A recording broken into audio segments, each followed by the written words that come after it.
Jadi si anak ini, si Nur ini bilang gini, kok Mama Nur kemarin kesurupan. Nur tuh gedor-gedor pintu kontrakan Koko, tapi Koko nggak ada katanya gitu.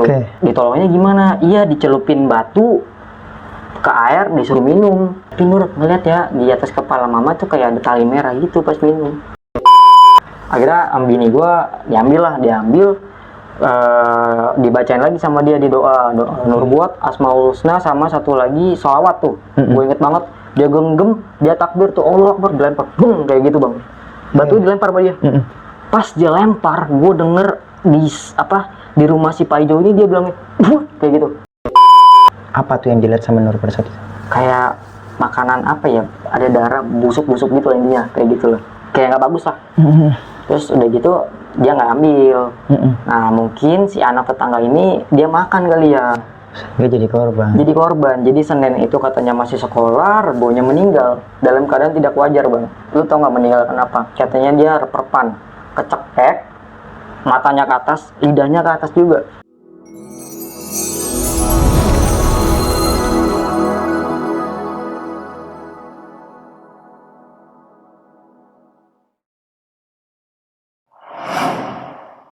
Assalamualaikum warahmatullahi wabarakatuh. Balik lagi bareng gue Ibnu Fitra Sidik dalam channel Timur Misteri. Apa kabar teman-teman semua? Semoga kita semua selalu diberikan kesehatan, diberikan kemudahan rezeki, serta diberikan kemudahan dalam segala urusan kita. Di segmen Kongkumis kali ini, gue sudah mengundang narasumber yang pastinya akan bercerita pengalaman misterinya untuk kita semua. Dan di kesempatan kali ini, narasumber gue mempunyai pengalaman sewaktu menangkal santet nih. Yang mana setelah dia menangkal santet, dan santet itu menyerang ke narasumber gue.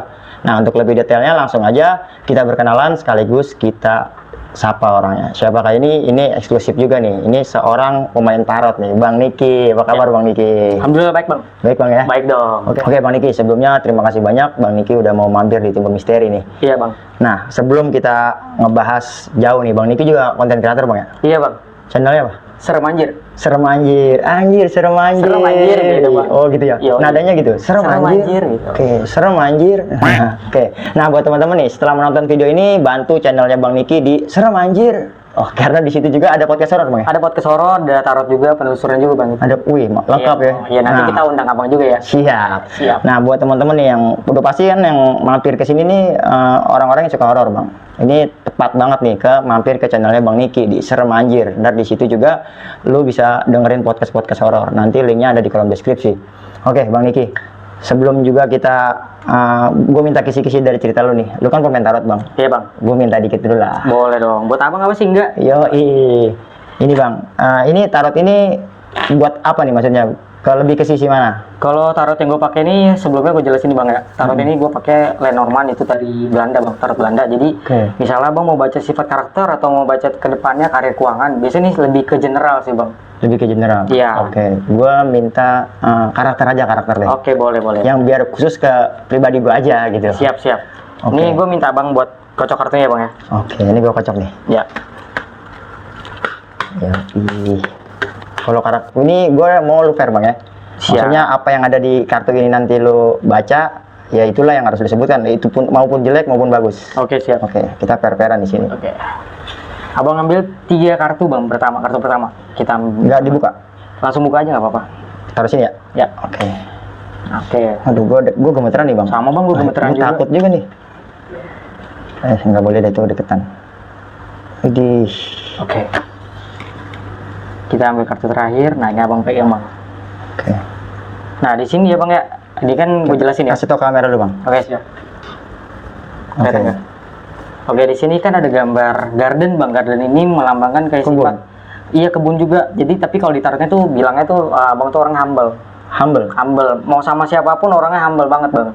Makanya gampang nih deket sama orang nih, banyak teman-teman baru begitu. Karena ada orang yang introvert banget nih yang nggak mau kenal sama orang. Kalau Abang tuh sifat kebalikannya Bang. Alhamdulillah berarti masih bagus Bang ya. Iya, makanya banyak takut dapat yang buruk nih. Makanya banyak orang yang senang sama Abang. Alhamdulillah. Kayak gitu. Kita lihat kartu kedua. Nah, ini nih kartu kedua ini ada gambar beruang nih. Beruang itu melambangkan sebuah sifat yang egois sebenarnya. Tapi egoisnya itu bisa berarti yang positif, bisa jadi yang tidak baik Bang. Jadi kalau misalnya sifat yang positifnya itu misalnya nih Abang punya sesuatu yang memang itu haknya Abang bakal terus perjuangin Bang. Oke. Abang itu tipe orang yang bukan pantang menyerah. Kayak gitu, bener gak bang? Kalau bener bang, bener nih. Iya, ada sisi pertimbangan sih sebenarnya. Iya. Enggak, maksudnya kayak egois dalam hal apa kan tadi ada sisi pertimbangan. Kalau gua disuruh jawab, berarti gua nggak nyari sisi bener dong. Karena gua nggak fair. Biar penilaian nanti dari orang-orang yang kenal gua aja. Bener. Gitu. Jadi beruang itu melambangkan sifat egois yang memang kalau itu hak gua ya gua harus gua perjuangin gitu. Oke. Enggak yang cuma udahlah bodo amat gitu abang itu. Okay. Nah, yang ketiga ini ada gambar tikus nih. Tikus itu melambangkan sebuah pikiran-pikiran kecil yang mungkin abang tuh tipe pemikir ya. Tipe pemikir dan pikiran itu bisa bikin abang jadi nggak fokus bang. Jadi kayak pemikiran sesuatu yang nggak penting abang pikirin gitu bang. Masuk arah. Kayak gitu. Ya, kayak malah jadi beban kita sendiri. Beban lu sendiri. Kayak gitu. Sebenarnya masalah kecil yang ya lu bisa ngatasin tapi kayak lu pikirin terus-terusan gitu. Gue kadang gini bang. Ini gue ngasih kesimpulan yang gue alamin gitu ya. Jadi yang belum terjadi, gue udah mikirin duluan. Nah, itu dia. Jadi gue udah pikiran sampai ke bawah gitu. Gue besok harus kayak gimana, gue harus kayak gimana. Karena abang itu tipe pemikiran panjang. Jadi kan ada orang yang, udahlah pikiran pendek gitu. Kalau abang tuh tipe pemikiran detail banget, panjang banget pikirannya. Jadi lebih kayak sebab akibat sih bang. Iya. Kayak gitu. Oke. Nah, di sini kartu terakhir nih. Ini ada gambar pohon nih teman-teman. Pohon itu melambangkan kayak abang itu tipe karakter yang gampang bosen. Gampang bosen, gampang jenuh. Ini yang bahaya. Oke. Kayak gitu bang. Jadi kesimpulannya tiga itu. Misalnya abang mau ambil lagi nih nggak apa-apa. Oh boleh bonus? Boleh dong. Satu aja kali ya? Oke. Satu aja. Oke. Ini gambar peti mati bang. Peti mati nih teman-teman nih. Peti mati ini bukan berarti yang serem-serem bang. Oh enggak. Ini kadang-kadang nih bang ya, sifat yang tadi gue bilang itu yang kayak gambar tikus itu yang pemikiran-pemikiran yang seharusnya abang tuh nggak perlu pikirin. Nanti bakalan jadi nggak bener bang. Maksud gue tuh ini kesinambungan nih sama yang tikus tadi. Iya. Oke. Jadi harus buang-buang pemikiran kayak gitu. Abang tuh kayak pemikirannya negatif nih, negatifnya kayak udah takut duluan. Iya. Kayak gitu udah negatif. Yang mana itu bisa jadi mencelakakan kita. Betul. Oke. Tapi yang seharusnya nggak usah dipikirin, ketika memikirnya jadi celaka gitu. Iya betul. Oke Bang Niki, terima kasih banyak. Nah, ini buat gue pribadi ya kan personal, jadi ya gue nggak bisa ngejawab, tapi ya itu yang harus gue mungkin gue ngambil dua sisi lah.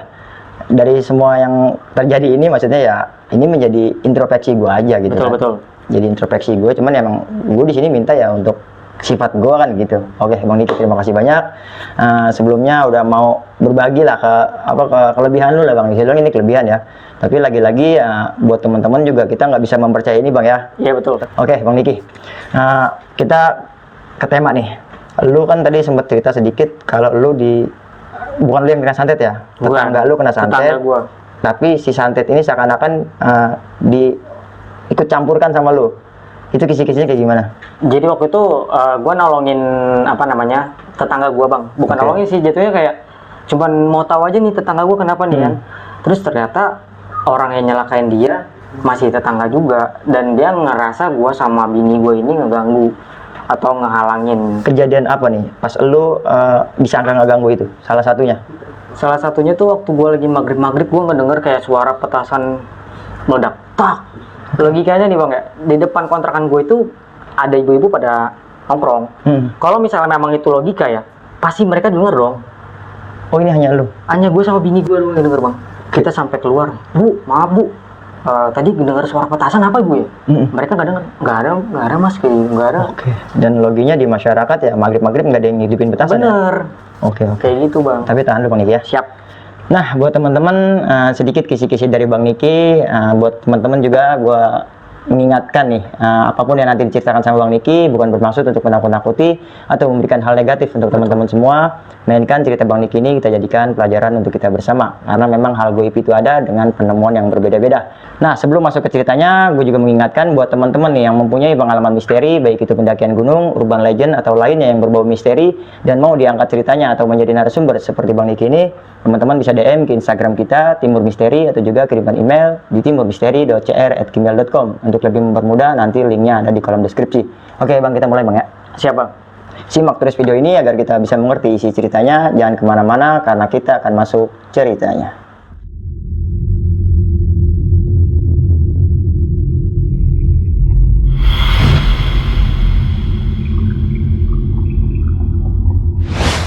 Cerita lebih detailnya Bang, dari pertama banget gitu, kayak gimana Bang? Jadi waktu tahun 2019 kemarin nih bang. Oh belum lama kejadian ini? Belum lama, 2019 kemarin. Ceritanya gue pindah nih dari Jakarta ke daerah Tangerang bang, karena kerjaan gue. Jadi gue mesti pindah ke sono, gue ngontrak di salah satu tempat lah, gue nggak perlu ngomongin ya. Nah ceritanya itu di depan kontrakan, jadi kontrakan itu berderet begini bang, bukan yang bertingkat ya bang. Jadi kontrakan berderet, kita seberang-seberangan, kita ketemu sama tetangga yang dia punya anak itu anak indigo ternyata bang. Oh indigo. Ya, jadi kita ketemu, gua ngobrol-ngobrol. Namanya kan gue punya channel juga nih. Gue suruh ibunya bu, dia jualan makanan. Bu, ini dong subscribe juga channel kita. Kita punya channel nih, gue bilang gitu kan. Nah karena kita membahasnya tentang horor, dia bilang anak saya juga bisa nih kok. Dia manggil gue kok kan. Anak saya juga bisa nih, tapi nggak tahu bener nggak tahu enggak gitu kan. Akhirnya kita ketemuin sama anaknya. Anaknya itu namanya Sinur. Nah akhirnya dia tahu kita sama-sama bisa. Akhirnya dia sering ngobrol deket lah. Yang tadinya anak itu pendiam, akhirnya karena dia ngerasa oh nih ada yang sama kayak gue nih, karena mamanya tuh nggak percaya sama cerita dia. Gitu bang. Nah singkat ceritanya nih, karena sering-sering ngobrol, dia cerita begini, kok Mama Nur nih kadang suka kesurupan katanya begitu. Cuman mama tuh kayak hilang ingatan, kayak nggak percaya sama yang saya ngomongin, kata dia gitu bang. Nah nggak lama kemudian pas gua udah 3 bulan kontrak di situ kan, maksudnya cuma cerita-cerita gitu, ada nih penghuni baru nih bang, sederetan sama di rumahnya si Nur ini. Jadi kontrakan itu gua di sini, dia di sini, seberang-seberangan, dan itu jaraknya nggak terlalu jauh. Jadi si orang ini kita sebutnya namanya si Paijo lah. Si Paijo ini katanya tuh dia pindah pas dia lagi pindah ke kontrakan yang ini, kan gue orangnya nyapa ya bang ya. Kalau ada orang baru ya bang kayak gitu-gitu, pak gue manggil kan. Awal-awalnya ya saling tegur gitu kan. Ya sama kayak yang gue lakuin kayak pertama kali ke si mamanya si Nur ini. Gue bilang pak saya main ini. Ya sosialisasi lah ya. Sosialisasi, jangan lupa subscribe ini lah ya. Nah istrinya si Pak Jo ini ngomong nih si bapak juga bisa nih katanya gitu kan, bisa ngerti kayak gitu-gituan. Nah gue nyeletok bang, nyelepos gitu kan. Wih gede ya pegangan bapak ya, gue bilang begitu. Maksudnya bukan menghina apa gimana, cuman gue ngasih tahu apa yang gue lihat. Nah di situ si bapaknya tuh kayak mungkin kaget kali ya pak, langsung kayak cuma nyengir doang ke gue. Nah singkat ceritanya nih pas kita udah lewat setelah dia 2 mingguan tinggal di situ, mamanya si Nur ini kesurupan tiba-tiba nih malam-malam ya. Malam-malam dia kesurupan. Gue lagi di ruang tamu, lagi di ruang TV lagi nonton jam 10 malam tuh, gue ingat banget tuh. Bini gue lagi beres-beres bang, habis kita kan ada kerjaan freelance gitu, jadi nggak nentu bang. Akhirnya teriak tuh bang si ibunya, teriak begitu bang. Kan karena jaraknya deket, jadinya kita kedengeran dong. Refleks lah bini gue, dia keluar langsung nyamperin ke rumahnya si Nur ini ya kan. Gue cuma ngintip dari pintu. Pas gue ngintip si Paijo itu juga ikutan ngintip bang. Nah ngintip tuh udah gitu udahlah, gue pikir udah ditanganin lah sama bini gue. Bini gue sebenarnya bukan orang bisa ya bang, cuma dia kayak dia punya doa tersendiri gitu. Jadi dibantuin, singkat ceritanya udah normal ya kan. Nah semenjak kejadian itu, besoknya selang 3 hari kemudian, gue pas maghrib baru pulang dari gawean nih bang, lagi mau makan mie sama bini gue ngedenger suara petasan peletak depan kontrakan gue. Maghrib tuh, gue inget banget tuh. Gue langsung lari dong, habis makan mie gue, ih apaan tuh? Keras banget suaranya. Keras banget bang, bukan keras lagi bang. Nah terus udah gitu gue keluar kan, gue langsung tanya nih, bini gue nanya, ibu maaf bu, ibu tadi denger gak ada suara petasan katanya gitu.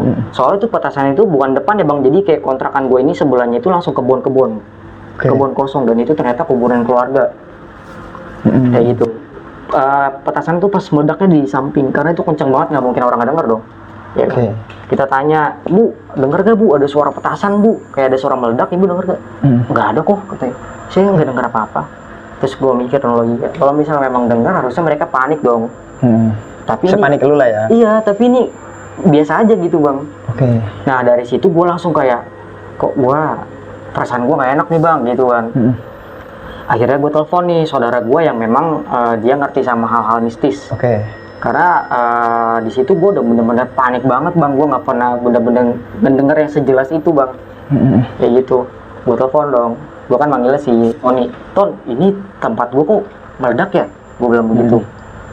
Kenapa ya? Ini apaan nih Ton? Kok feeling gue bener-bener jadi nggak enak? Gue bilang gitu. Terus dia bilang begini, oh, lu tau gak kenapa meledak katanya? Gak tahu. Iya, soalnya ada orang mau ngisengin tempat lu, atau mau nyerang lu, atau si Lala katanya gitu kan. Lala ini istri lu ya? Bini gua. Oke. Tapi karena di kontrakan itu ternyata dipagerin katanya, pagar gaib, ya gitu kan. Jadi mental lah, meledak, gagal katanya gitu. Kalau misalnya nggak dipagerin, mungkin guanya yang kena sakit atau bini gua atau kita kenapa-kenapa gitu bang. Terus gua bingung loh, siapa yang magerin? Gua bilang gitu. Kita di sini kagak ada pagar-pageran, gua bilang begitu kan. Ternyata yang magerin itu honda leluhurnya si bini gua. Gitu kan. Nah habis itu malamnya nih pas kita pas gua ada kayak begitu, gua kan masih gelisah nih bang ya. Gua takut dong, namanya di rumah itu benar-benar suasananya udah panas banget, bener-bener panas ya. Gua nggak tahu karena memang gesekan energi apa gimana. Kayak ditekan dari luar gitu. Itu pas jam 1 kalau sholat tahajud itu jam berapa sih bang? Sorry bang. Ya pokoknya lepas jam 12 ke atas. Jam 12 ke atas ya. Nah ya berarti jam 1 atau jam 2-an ya. Nah ceritanya itu gua lagi karena gua gelisah, gue duduk nih di kamar kan, gue bilang begini, kenapa ya, kata gue ada salah apa nih? Perasaan gue nggak pernah nginin orang. Pas gue ngomong gitu, lu tau gak sih jejak kaki, bukan jejak kaki sih, kayak binatang melata, biawak lah, lu tau kan, bergeraknya kayak gitu. Gue ngedenger di atas langit-langit nih, bunyi krotok kayak gitu bang. Terus ngedenger kayak suara garuk-garuk. Waduh kata gue, apa nih dalam hati gue? Lu dong, mana bini gue juga ketakutan. Maksud gue kalau dia takut, gue juga lebih takut dong, karena dia yang bisa ngeliat jelas ketimbang gue gitu kan. Akhirnya dia sholat, dia wudu, dia sholat nih bang. Istri lo? Istri gue sholat, dia sholat, nggak lama pas dia sholat nih bang, bunyi tuh, dem, meledak lagi. Meledak, tapi ini dem ya, bukan petak begitu, nggak beda. Lebih subwoofer gitu ya. Dem sekali tuh. Dia terus sholat. Gue panik dong, gue ngapain nih dia sholat, gue ngapain nih, gue cingak-niuk, gue setel aja ayat pengusir jin dan setan dari YouTube bang. Gue setel itu, gue dengerin aja, udah lumayan tenang nih. Nah pas dia sholat itu nggak lama, yang tadinya jejak kaki itu kayak ngerayap pelan-pelan, dia kayak kocar-kacir gitu bang. Lebih cepat, tuk, abis itu ngilang. Terus abis itu gue ngedenger dentuman kedua kalinya lagi. Dem, lebih keras. Itu gini, gue lagi sholat, gue ngeliat dia kayak agak gerak gitu bang. Kayak didorong gitu, gue nggak tahu kenapa. Nah habis itu udah dong, dia udah sholat, gue nggak dengarnya udah mulai reda tuh ya suara. Akhirnya dia ngambil garam kasar. Ngambil garam kasar nih, percaya nggak percaya ya, cuma kan memang kalau garam kasar itu fungsinya untuk menetralisir bang. Nah dia ambil garam kasar, didoain sama dia. Yang gue inget itu doanya doa nurbuat kalau nggak salah tuh. Doa nurbuat. Dia doa, dia takbir Allah Akbar, disebar tuh depan kontrakan gue, disebar gitu. Pas disebar begitu, bunyi ketiga kalinya lebih kenceng. Gila kata gue. Pas ketiga kalinya, gue merinding sumpah, gue ceritain gue merinding. Merinding sampai ke kepala anjir gue. Astagfirullah. Nah udah gitu, udah nih tenang nih pas ketiga kalinya. Terus bini gue bilang udah tidur aja. Ya udah tidur ya, kita tidur sambil kita nyetel ayat pengusir jin dan setan tuh dari YouTube. Kita tidur. Paginya ceritanya nih, bini gue lagi teleponan sama bokapnya memang dia bisa lah. Bokapnya kan, gue keluar, gue lagi nyapu garamnya di dalam ruangan ini, dalam ruangan kontrakan gue udah nyerap cair lah ya. Cair. Tapi yang di luar bang, yang disebar itu sampai ke luar itu, sampai ke samping kontrakan itu ya kosong bang.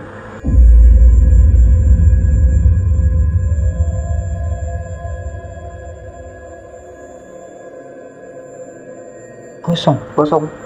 Gue masih mikir positif nih, ini mungkin kotor kali ya. Cuman gosong sama kotor itu warnanya beda bang. Gosong itu kan hitam, kayak lebih kebakar gitu kan. Ini bener-bener hitam. Kok sampai, kok bisa ya? Akhirnya tuh kita pulang nih, karena bini gue kan ditelepon bapaknya, udah pulang dulu katanya. Pas dia pulang, gue juga pulang. Ngapain gue di situ kan, gue juga takut ya. Akhirnya gue pulang lah ke rumah gue. Si bini gue, singkat ceritanya nih, malam-malam gue lagi di rumah, bini gue telepon. Kata bini gue, kata bapak itu gosong gara-gara itu santetnya gagal katanya begitu. Habis dibacain doa begitu, santet nyerep gitu ke tanah jadinya, kayak yang meledak di tanah gitu. Terus nggak lama kemudian si bini gue cerita yang si Sinta katanya ngelihat ada bapak-bapak ke samping kontrakan kita. Jadi Sinta itu teman tetangga kita juga, tapi rumahnya beda blok. Rumahnya dia tingkat, jadi dia bisa ngelongok dari balkonnya, dia kelihatan samping-samping rumah kita, kosan kita, kontrakan sorry. Nah dia bilang ada bapak-bapak celingak-celinguk sambil gali-gali tanah, mecahin kaca katanya gitu. Pas gua kayak gitu, gua deg-degan dong bang. Ini apa lagi nih kata gua. Apa mungkin orang iseng kali ngubur bangkai kucing? Gua masih positif thinking di situ kan. Ya udah deh, gua bilang besok pagi kita ke kontrakan ya. Kita lihat, takutnya ada orang nanam-nanam apa gua kali kan. Nah singkat ceritanya, pagi-pagi kita balik nih ke kontrakan ya kan. Gua ngeliat sekeliling, kok kayak nyem gosong, gua bilang gitu kan. Kira kita coba kulik. Nah si anak indigo ini keluar dari pintu, nyamperin kita. Mama Nur kemarin kesurupan. Nur tuh gedor-gedor pintu kontrakan Koko, tapi Koko nggak ada katanya gitu.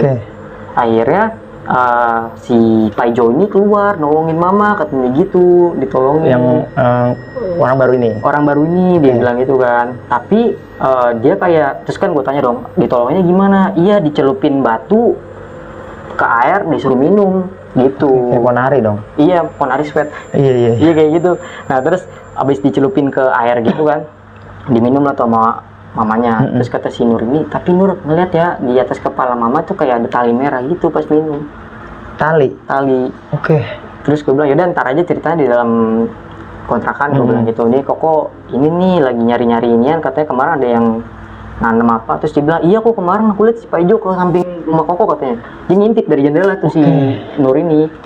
Gue bingung dong, apaan nih kata gue. Ya udahlah kita gali nih, gali. Bener lu, gue ketemu batu. Batunya gue inget banget warna merah, keorenan gitu kan. Itu gue pegang panas banget tangan gue. Akhirnya bini gue diambil, dibacain lagi sama dia di doa Nur buat Asmaul Husna sama satu lagi sholawat tuh. Gue inget banget, dia genggam, dia takbir tuh Allah Akbar, dilempar, kayak gitu bang. Batu dilempar sama dia. Pas dia lempar, gue denger di rumah si Paijo ini dia bilang, kayak gitu.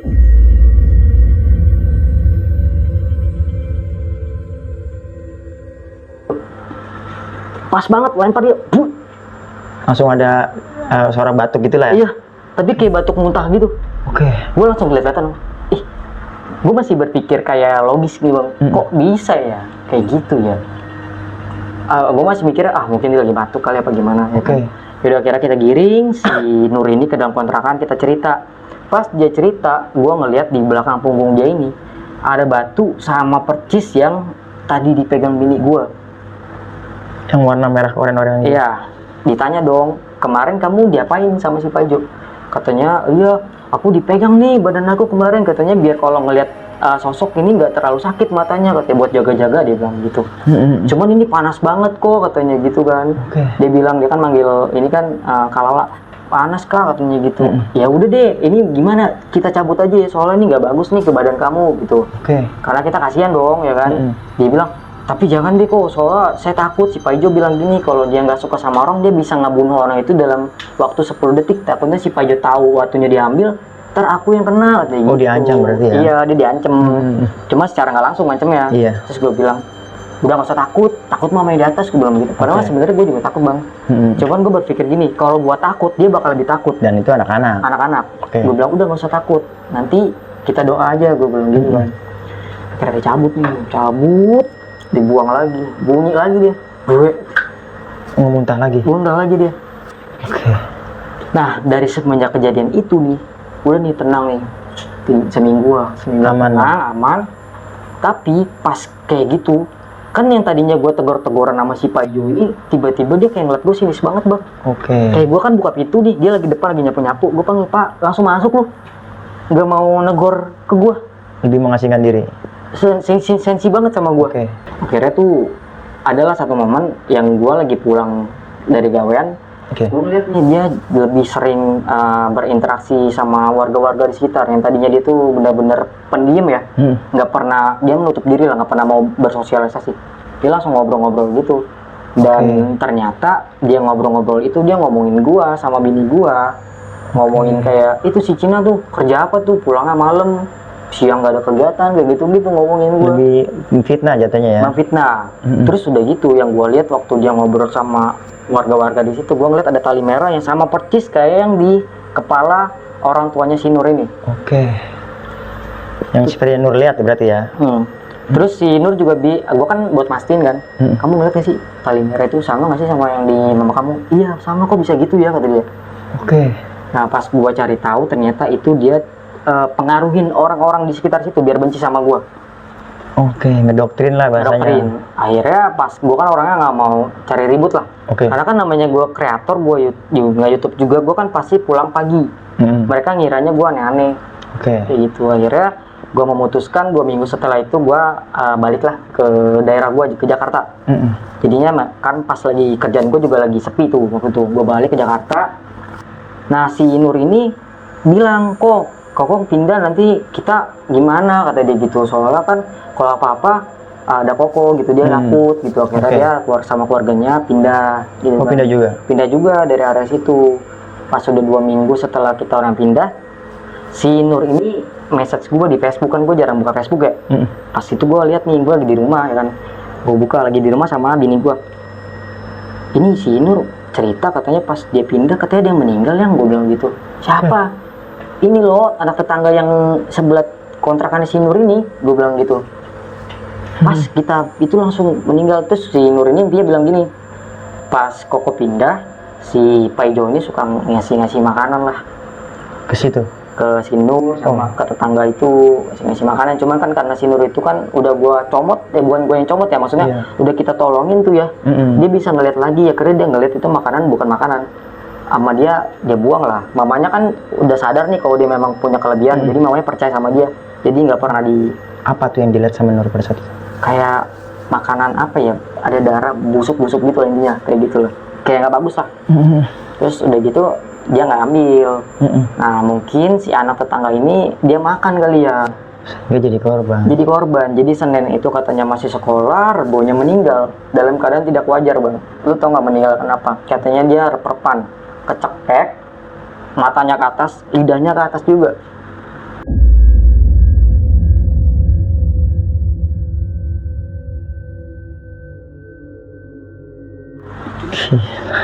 Dan di belakang jadi si pas kita orang udah pindah nih, si Nur ini kan suka bolak-balik tuh ke kontrakan yang lama buat ngambilin sisa-sisa barang. Dia ngelihat si arwah anak kecil ini yang gue panggil aja namanya Ahmad ya.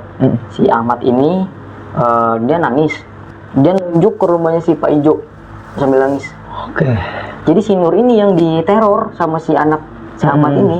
Si Nur ngadu ke gue bilang kok bisa kayak gitu. Gue bilang kira kita pas gua selesai dapat message kayak gitu kan ceritanya nih, bini gua mau naruh piring lah, kita habis makan di kamar, dia buka pintu piringnya kebanting, dia kaget, dia ngelihat ada anak kecil itu di depan sambil nangis-nangis.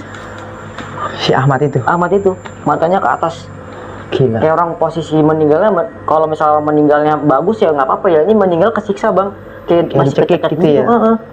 Terus akhirnya astagfirullahaladzim, gue bilang, gue kaget dong langsung, udah bini gue juga takut tuh ya kan, udah kita doain aja, gue bilang gitu. Sama dia kasih Al-Fatihah, dia begitu tadinya, tapi masih dalam wujud kayak gitu. Akhirnya gue bilang sama bini gue, udah yuk kita ketemuan aja sama si Nur ini, kita ceritain lah, gue bilang begitu kan. Kita tanyakan karena si Nur ini bisa yang diteror ya, jadi gue suruh si Nur panggil si Ahmad ini. Nur, coba deh kamu panggil. Takut kok katanya ngeliat wujudnya kayak gitu, soalnya di belakangnya ada sosok cewek lagi katanya gitu yang nyekek dia.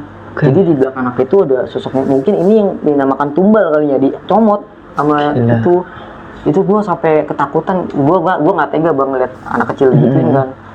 Dia datang nih nangis, gue bilang jangan nangis, kita di sini ngebantu sebisa kita ya, gue bilang begitu kan. Karena dia nggak bisa ngomong, karena lidahnya tuh ditarik ke atas, jadi dia nggak bisa ngomong. Gue bilang gini aja deh, Nur, bilang ke dia ya, kalau misalnya memang iya ngangguk aja, kalau enggak geleng-geleng aja, gue bilang begitu, buat kita tahu ngasih kode. Tapi nggak boleh bohong ya, gue bilang begitu, karena kan gue ngerinya namanya jin kan bisa menyerupai kan. Takutnya kita susun sama orang, karena gue masih berpikir jadi positif. Fitnah jin ya. Iya. Ditanyain tuh, katanya langsung ceplos, kamu meninggal gara-gara sosoknya di belakang kamu nyekek bukan? Dia ganggu-ganggu, nangis-nangis ganggu-ganggu. Terus kamu nunjuk-nunjuk di rumah si Pajo, itu punya dia bukan? Dia langsung ngangguk-ngangguk begitu bang.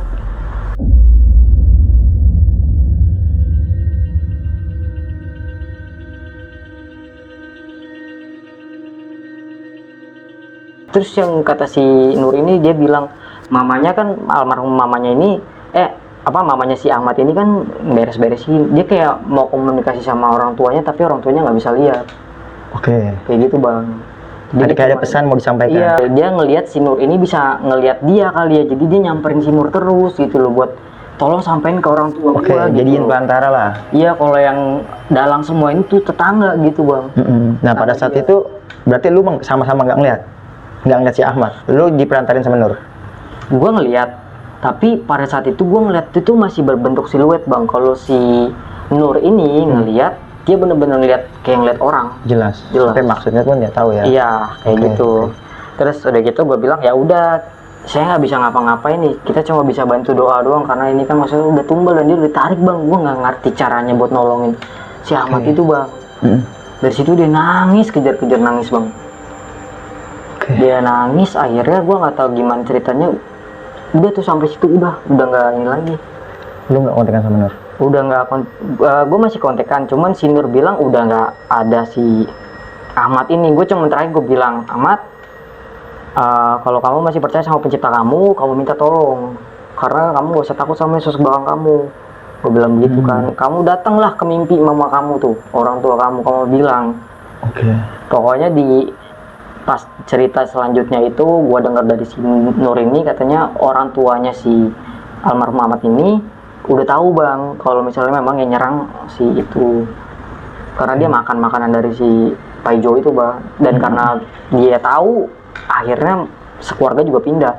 Sekarang gini, gaib itu memang gak ada bukti bang. Jadi kalau misalnya mau nuntut pun bisa aja dia bilang enggak kok, enggak kayak gitu bang. Jadi bisa jadi saksi. Iya ya? betul. Jadi daripada mereka mikirnya kayak nanti bakal ada korban lagi, karena pindah juga. Oke, lebih ngalah. Kayak gitu bang.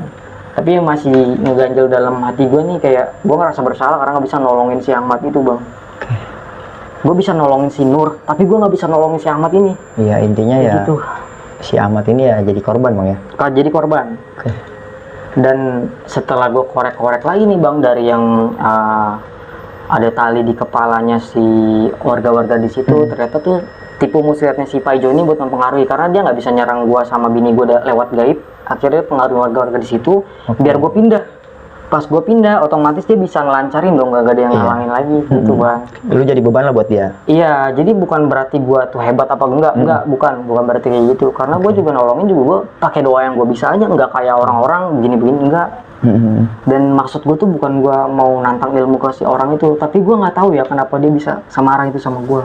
Dan lu secara nggak langsung ya terjadi pada lu juga ya kan gitu. Iya bang, yang tadinya gue nggak pernah ngerasain ya namanya santet. Gue memang tahu santet itu ada, cuman nggak pernah sampai ngerasain pas depan muka gue banget gitu bang. Ini lu ngerasain ya? Ngerasain bang, dan cuma sampai situ aja sih mungkin cerita gue.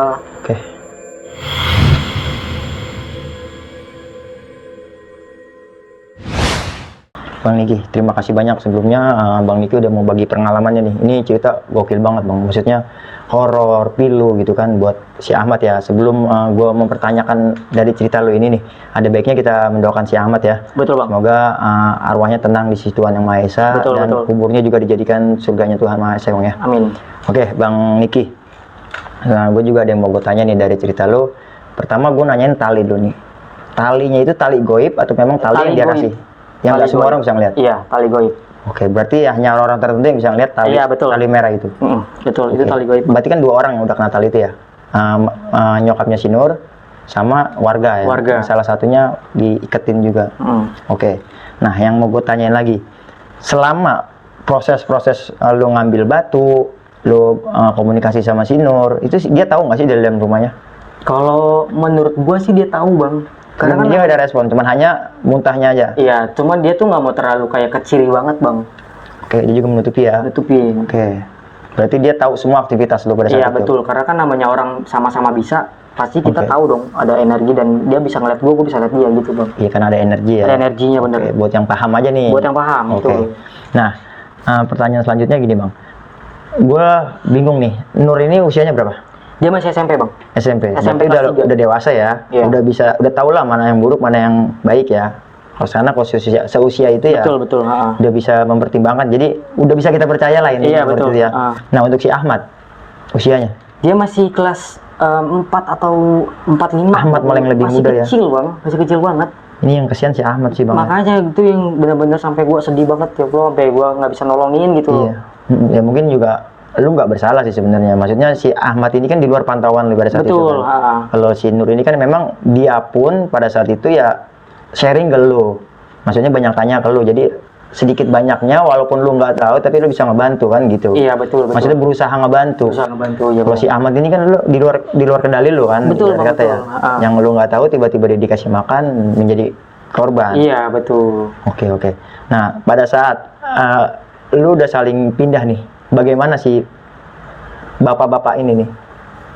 Masih di situ atau dia cabut? Masih di situ 1 bulanan lah. Oh satu bulanan.